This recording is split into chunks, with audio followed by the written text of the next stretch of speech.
Residence degli Ulivi, l'incanto della natura per chi vive in città. Telefono 0962 96 4192 348 01 17 609.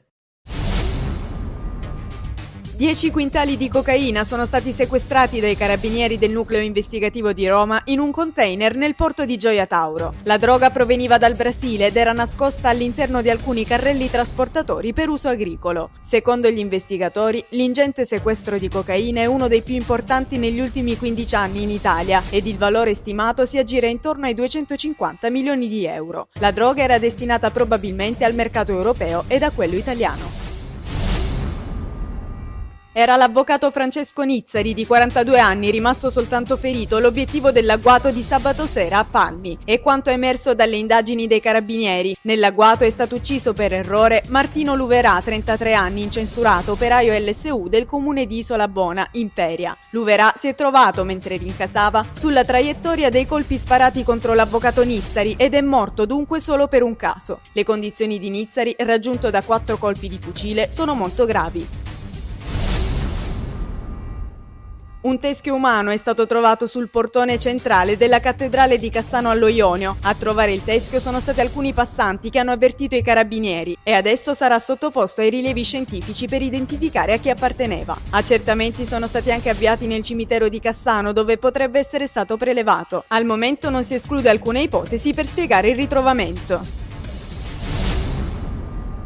Stalking, catene invisibili è il titolo dell'incontro svoltosi nella Casa delle Culture di Catanzaro, un confronto interessante sui molteplici profili di un reato penale al quale ha preso parte una gremita folla di studenti di scuole superiori e universitari, con i quali è stato avviato un progetto per la realizzazione di elaborati riguardanti gli atti persecutori. A presiedere l'incontro la presidente della provincia Vandaferro, Elena Morano Cinque, presidente provinciale Pari Opportunità, e il criminologo Franco Bruno, il quale si è soffermato sul profilo psicologico e sulle misure di prevenzione e repressione verso certi comportamenti. È articolato in 4 moduli il terzo corso di formazione in oncologia presentato a Catanzaro nella sala di radioterapia dell'ospedale Ciaccio, organizzato dal Dipartimento di Oncologia, Ematologia e Medicina Transfusionale dell'azienda ospedaliera. Il corso, diretto a 55 medici di oncologia medica, radioterapia, ematologia, chirurgia e medicina generale, 10 farmacisti ospedalieri e del territorio e 35 infermieri professionali, si terrà nel Salone delle Conferenze del Guglielmo Tell il 13, il 20 e il 27 novembre e l'11 dicembre.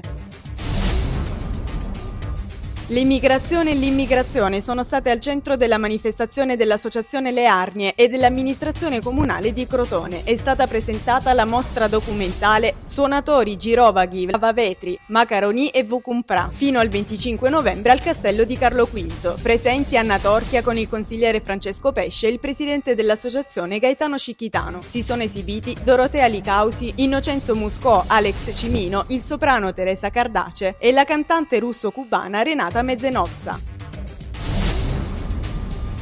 L'amministrazione comunale ha presentato il logo fatto a Crotone, marchio creato dall'associazione tipicamente crotonese e dal comune, sostenuto da Rete Imprese Italia per tutti i produttori agroalimentari, agricoli e dell'artigianato che rientrano nella tradizione storica locale, che sono realizzati con materie prime locali e che costituiscono una potenzialità per lo sviluppo del territorio. Alla presentazione hanno partecipato Saverio Valenti, assessore alle attività produttive, Sergio Contarino dell'associazione e Salvatore Lucà in rappresentanza di Rete Imprese Italia.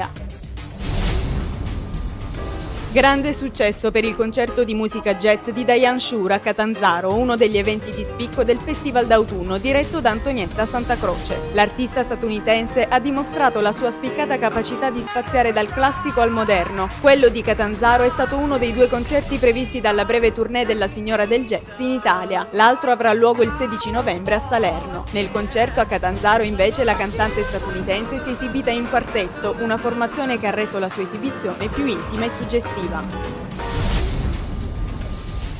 Importantissima vittoria in Serie B win per il Crotone, che ha battuto allo Scida il Livorno 2-1 grazie ai gol di Russotto e Curiale. Ora i rossoblù salgono a 22 punti in classifica. Pari interno invece per la Regina contro il Torino di Lerda. Bonazzoli porta in vantaggio gli Amaranto, pareggio Granata del solito Bianchi. In prima divisione pareggio esterno per 1-1 del Cosenza ad Andria a segno Daoud. In seconda la Vigor Lamezia rifila un poker al Melfi, mentre la Vibonese ne prende 4 dall'Avellino. Continua a perdere il Catanzaro 1-0 a Brindisi.